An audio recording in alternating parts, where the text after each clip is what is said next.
7-year-old me never would have thought that a silly little parrot sticker would play a key part in solving a crime, but here we are.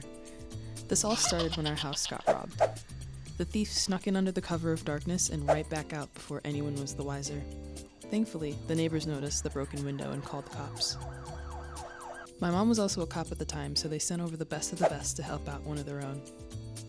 When my mom and I walked in, the house was crawling with cops, searching every little corner for any clues that the crook may have left behind. The first thing that caught my attention was the empty space where my computer used to be. It and my parrot sticker were long gone. While my mom was helping them search for more clues, I was focused on the detective dusting for fingerprints. After all their effort, they weren't able to find any viable evidence. My mom was pretty pissed, to say the least. By this time, my mom had a suspect in mind, my driver. She'd usually take me to and from school, but recently her and my mom had a bit of a falling out. My mom was convinced she had something to do with it, but without evidence of her connection, there was nothing they could do. So we carried on like normal. My mom had told me to stay quiet about the whole thing, but I just couldn't turn down the chance to get some info from my driver's son. He confirmed the arrival of a computer, one with a little parrot sticker in the lower left-hand corner. Jackpot.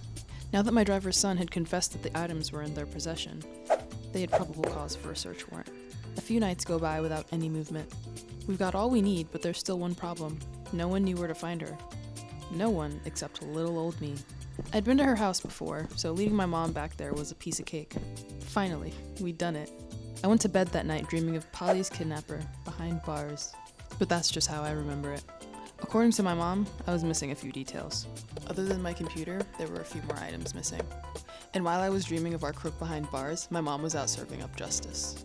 Probably most importantly, while I was conducting my little interrogation, a witness had come in, placing my driver at the scene of the crime. I guess the witness came in pretty clutch, but we all know it was my detective skills that really solved the case. To me, this will always be the story of how Polly caught a crook.